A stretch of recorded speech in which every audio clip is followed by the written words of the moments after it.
Aku tidak seharusnya berbelas kasihan. Dewi merasa sangat menyesal saat melihat Brandon yang sekarat. Sebelumnya saat di kota Bunaken, Lorenzo sudah bisa menghabisi Denny. Namun karena merasa bersalah terkait Tania, juga khawatir rekan Denny memasang bom di panti asuhan dan bisa menghancurkan panti asuhan kapan saja. Jadi dia menghentikan mereka dan membuat Denny melarikan diri. Kejadian hari ini disebabkan oleh keraguannya saat itu. Sekarang rasa bersalah di hatinya sudah lenyap karena tindakan Denny. Dia hanya merasa benci dan dendam pada pria gila ini. Kamu sudah tidak punya kesempatan lagi. Denny merasa sudah cukup dan tidak ingin bermain lagi. Dia langsung mengeluarkan remote. Mati bersama saja. Ada kamu dan anak-anak ini yang menemani kematian Tania. Dia pasti akan sangat gembira. Dia bersiap menekan tombol itu saat mengatakannya. Sebelum tombol itu ditekan, Dewi tiba-tiba melemparkan bubuk perak ke arah Denny. Namun Denny bereaksi dengan sangat cepat dan langsung menembaknya. Tapi sebelum ia sempat menarik pelatuk, tiba-tiba terdengar bunyi tembakan dan bubuk perak langsung berubah menjadi api yang besar dan mengenai tubuhnya. Api itu membesar dengan cepat dan dengan segera melahap Denny bagai seekor binatang buas. Awalnya Denny menatap bingung ke arahnya, lalu berteriak kesakitan sambil berguling di lantai, berusaha memadamkan api itu dengan segala cara. Namun api itu tidak padam, malah makin besar. Menyadari hal ini, Denny segera menyergap ke arah anak-anak. Anak-anak berteriak ketakutan dan bergegas melarikan diri. Mina! Dewi berteriak. Mina baru tersadar dan segera membawa pengawal keluarga Willy mendekat dan melindungi anak-anak. Para polisi juga ingin mendekat. Namun pada saat ini tiba-tiba didengar ledakan di lapangan luar. Para polisi terkejut dan segera menghentikan langkah mereka. Setelah diperhatikan, Dewi baru menyadari ternyata Denny masih memegang remote di tangannya. Ada 10 tombol di remote itu. Dengan kata lain, tombol mana yang dia tekan, maka tempat itulah yang akan meledak. Tapi Denny tidak sengaja menekan tombol kosong karena kesakitan akibat terbakar. Jadi yang meledak adalah lapangan. Kalau dia menekan tombol lainnya lagi, akibatnya tidak bisa dibayangkan. Dewi, aku akan mati bersamamu. Denny berteriak dan bersiap menekan semua tombol. Dewi bergegas mendekat, tapi dia langsung terjatuh karena kakinya terluka. Dia membelalakan matanya dengan ketakutan dan mengira semuanya akan berakhir. Namun pada saat ini terlihat kilatan cahaya dan teriakan Denny segera terdengar. Darah segera pun menyembur. Tangan yang memegang remote itu pun terjatuh ke lantai berserta remote-nya. Tidak! Dewi berteriak ketakutan. Kalau remote terjatuh ke lantai dan mengenai tombolnya, maka semuanya akan berakhir. Saat itu sosok bayangan putih bergerak dengan sangat cepat dan menangkap remote itu. Dewi masih belum sempat merespon, dia hanya mendengar suara familiar. Matilah. Lalu Lorenzo menendang Denny hingga terjatuh ke lantai dan menginjak kepalanya dengan sekuat tenaga. Berani menyentuh wanitaku. Sudah bosan hidup. Saat ini tubuh Denny masih terbakar. Lorenzo seperti menginjak bola api. Kamu. Denny sudah ditendang oleh Lorenzo sebelum sempat berbicara. Tubuh Denny menabrak jendela dan terjatuh ke kolam yang ada di luar. Api itu tidak mati meski terkena air, malah makin besar. Air kolam itu mendidih. Denny pun tidak bergerak lagi setelah beberapa saat kemudian. Dewi tertegun menatap asap di dalam kolam itu, lalu menghela nafas lega. Akhirnya pria gila itu mati. Wanita bodoh. Kemudian sebuah omelan pun terdengar. Dewi hanya merasa tubuhnya diangkat. Sebelum sempat menyadarinya, dia sudah menabrak sebuah dada hangat dan bidang. Dia mengangkat kepalanya dan menatap wajah tampan yang familiar itu, tapi tampak kilatan kemarahan dalam sorot mata itu. "Kamu hanya bisa menentangku." Meski kata-kata Lorenzo terdengar kesal, tapi sorot matanya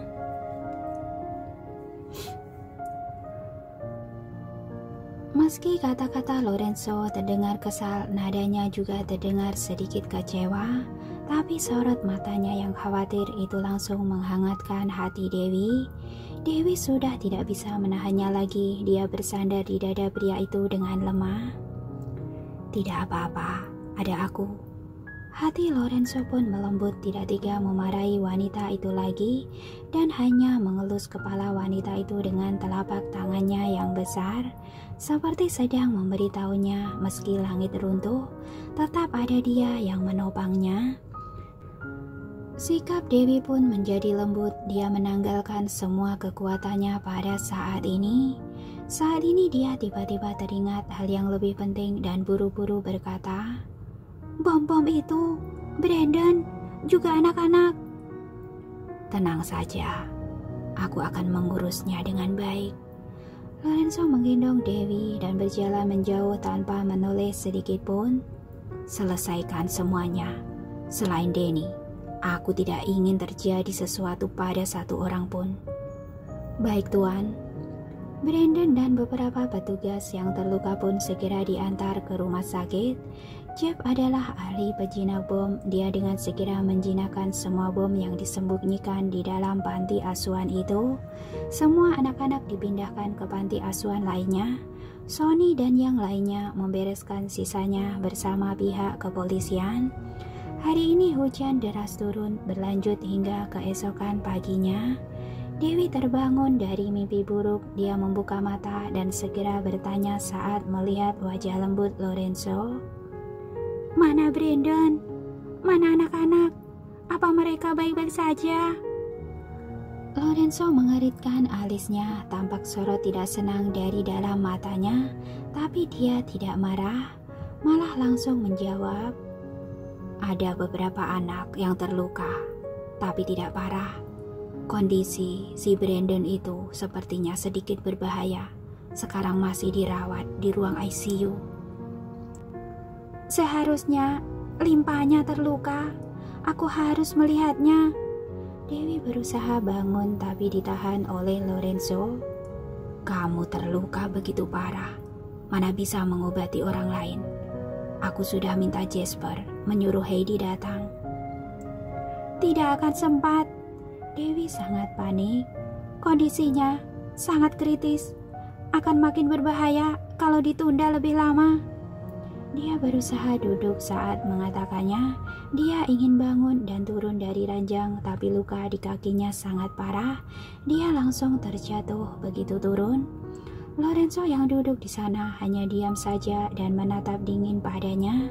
Dewi memegang sisi ranjang dan berusaha untuk berdiri kembali, tapi lagi-lagi dia terjatuh karena tidak bisa berdiri stabil. Apa dia begitu penting? Akhirnya Lorenzo membuka mulutnya dan bertanya, "Dia seperti kerabat dan keluarga bagiku. Apalagi dia terluka karena aku," ujar Dewi panik. "Aku harus menyelamatkannya." Lorenzo tidak mengatakan apapun, tapi langsung berdiri, menggendong dan mendudukkan wanita itu di kursi roda, lalu mendorongnya keluar. "Tuan." Jasper dan para anak buah segera menyambutnya. "Panggil dokter yang bertugas ke sini untuk mendiskusikan metode penyelamatan Brandon," ujar Lorenzo memberi perintah. "Baik." Jasper segera melaksanakannya. Lorenzo mendorong Dewi ke ICU. Kepala rumah sakit dan dokter sudah menunggu di sini, lalu segera menjelaskan kondisi detailnya pada Dewi. Dewi mengenyitkan alis. "Apa? Sampai sekarang pelurunya masih belum dikeluarkan?" "Sekarang peluru itu bersarang di dalam organ, sangat berbahaya. Kami tidak berani. Segera siapkan operasi, biar aku yang melakukannya. Dewi sangat lugas. Siapkan pasukan darah dalam jumlah banyak, cepat. Ini, dokter melihat ke arah Lorenzo. Lakukan sesuai perintahnya, ujar Lorenzo memberi perintah. Baik. Kepala rumah sakit segera mengaturnya, tapi dokter yang bertugas masih merasa tidak tenang. Nona Dewi, pundak kanan Anda terluka. Apa bisa memegang pisau bedah? Pada kenyataannya sekarang Dewi hanya bisa duduk di kursi roda. Dia tidak bisa berdiri, seluruh pundak kanannya juga kaku dan tidak bisa digerakkan. Jadi dia sama sekali tidak bisa memegang pisau bedah dengan tangan kanannya. Tangan kanan tidak bisa digerakkan, masih ada tangan kiri. Dewi menatap Brandon yang berbaring di ranjang sambil mengerutkan alisnya. Brandon, kamu percaya padaku kan? Brandon tidak bergerak sama sekali, tapi seperti berkata, iya, aku percaya padamu. Operasi ini membutuhkan akurasi yang sangat tinggi, sehingga sulit bagi dokter lain untuk melakukannya dengan baik meski telah mengerahkan seluruh kemampuannya. Namun Dewi saat ini sedang terluka parah. Ia bahkan tidak dapat mengangkat tangan kanannya sehingga hanya dapat menggunakan tangan kirinya untuk memegang pisau bedah. Ketika perawat menyerahkan pisau bedah itu padanya, Dewi tidak memegangnya dengan kuat dan menjatuhkannya ke lantai. Para perawat yang berdiri di sampingnya pun tercengang menatapnya. Mark sebagai dokter penanggung jawab pasien bergegas mengingatkan, Nona Dewi, nyawa seseorang bukan sebuah permainan. Aku tidak pernah bermain-main dengan nyawa seseorang. Dewi mengambil pisau bedah itu lagi. Mulai. Baik. Para dokter pun tidak berani mengatakan apa-apa lagi. Mereka bersama dengannya bekerja sekuat tenaga.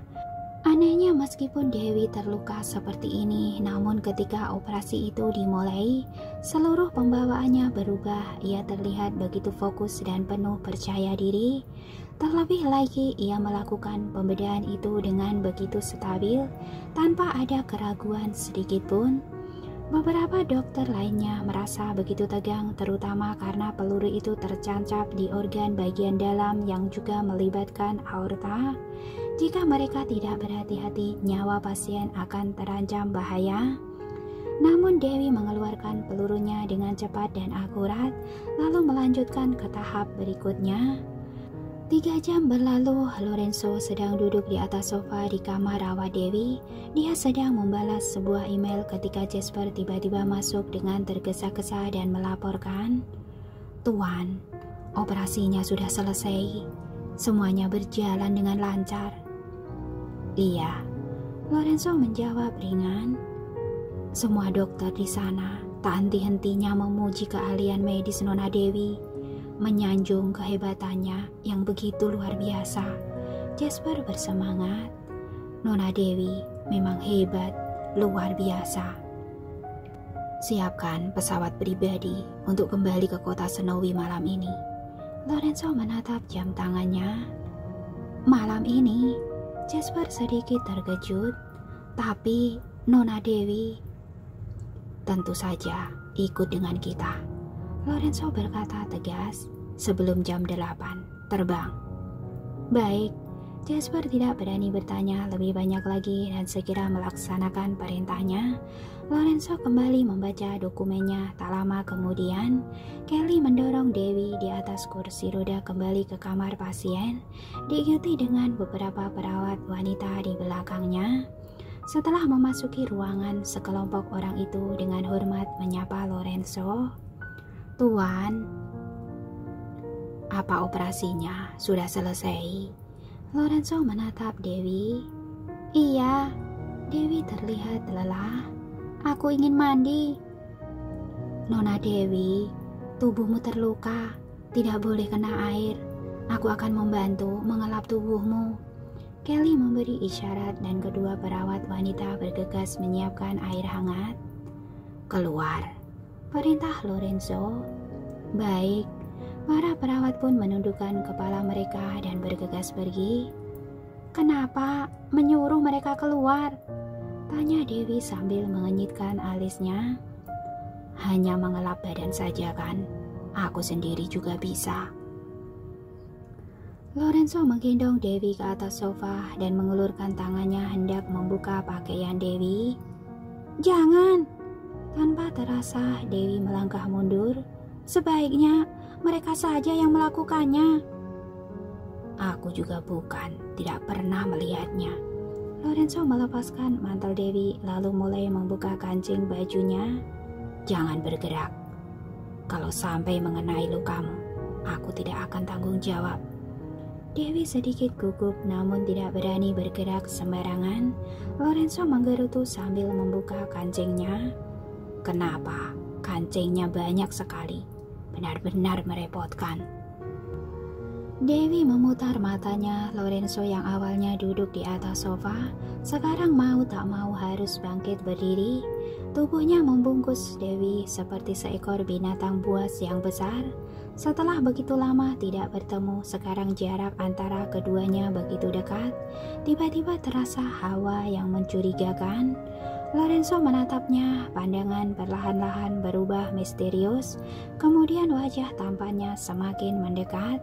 Dewi mematung di tempat dan menahan nafasnya. Ia menatap Lorenzo dengan gugup. Kamu mau apa? Sebelum ucapan selesai, Lorenzo langsung menciumnya.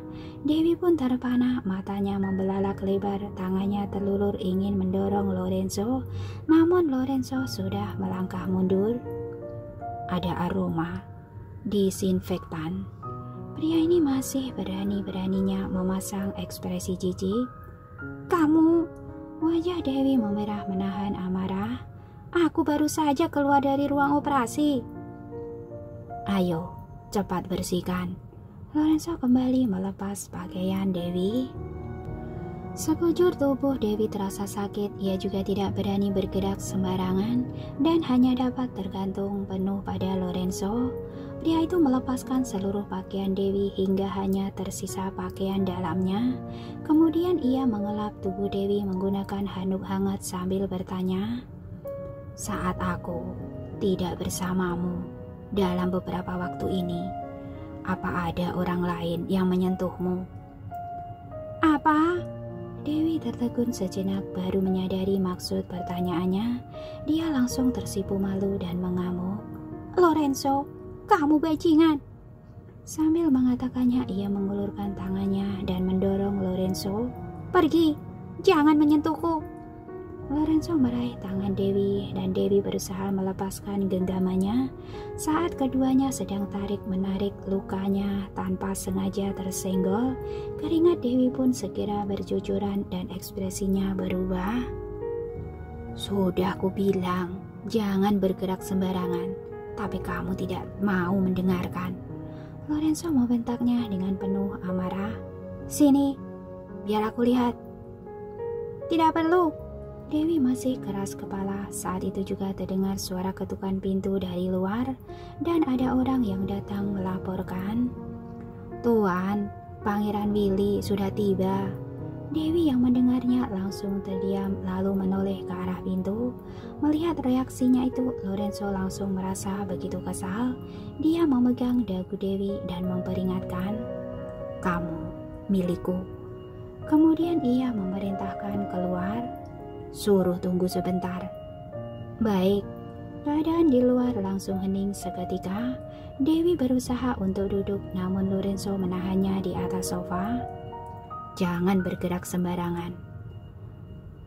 Apa yang kamu lakukan? Aku ingin berpakaian, bisik Dewi. Lorenzo terdiam. Dia hanya mengambil handuk hangat dan mengelap tubuh Dewi dalam diam, lalu membantu Dewi mengenakan gaun panjang berbahan katun yang longgar. Ia pun menggendongnya ke atas ranjang lalu berteriak keluar. Masuklah. Baik. Kelly membawa beberapa perawat masuk untuk merapikan kamar itu, baru mempersilahkan Pangeran Willy masuk ke dalam. Robin mendorong Pangeran Willy yang duduk di atas kursi roda masuk ke dalam. Tatapan Pangeran Willy pertama-tama langsung jatuh pada Dewi. Matanya terlihat penuh perhatian dan kekhawatiran. Ia baru mengembuskan nafas lega setelah melihat Dewi baik-baik saja, lalu menoleh menyapa Lorenzo. "Lorenzo, syukurlah kali ini kamu datang tepat waktu. Kalau tidak, aku tidak dapat membayangkan bagaimana akibatnya." Ucapannya itu menyiratkan seolah-olah Dewi adalah keluarganya, sehingga ia datang saat ini untuk berterima kasih pada Lorenzo. Lorenzo mengenyitkan alisnya dan berkata dengan dingin, "Ia adalah wanitaku. Kalau bukan aku yang menyelamatkannya, siapa lagi?" Pangeran Willy terpana sejenak, lalu tertawa canggung. Ia tidak melanjutkan perkataannya, melainkan menatap Dewi. "Mina bilang masalah di panti asuhan telah terselesaikan. Tidak ada anak-anak yang terluka. Ini termasuk sebuah keberuntungan di balik musibah."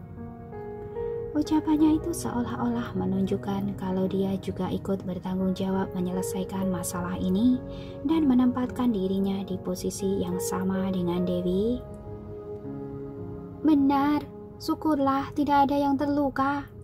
Dewi menatapnya sambil tersenyum. "Kali ini aku harus berterima kasih padamu karena kamu menugaskan Mina dan beberapa pengawal untuk segera pergi ke sana. Mereka juga banyak membantu di saat genting-genting ini." "Tidak perlu sungkan denganku." Pangeran Willy menatapnya lembut. "Bagaimana dengan lukamu? Apa kamu terluka parah?" "Hanya luka kecil saja."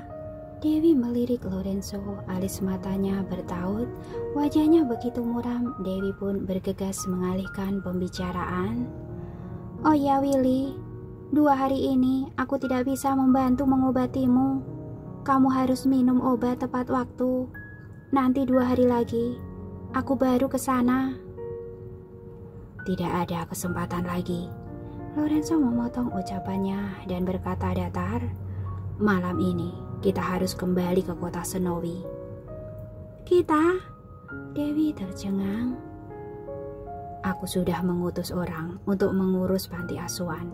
Semuanya akan baik-baik saja. Selain itu, aku sudah meminta Heidi untuk menjaga mantanmu itu. Kamu tidak perlu khawatir." Lorenzo mengira ia sudah mengatur semuanya dengan sempurna dan tanpa celah, namun Dewi masih begitu marah. "Aku sangat berterima kasih karena kamu telah menyelamatkanku dan panti asuhan. Kamu juga telah membantuku mengatur semuanya ini.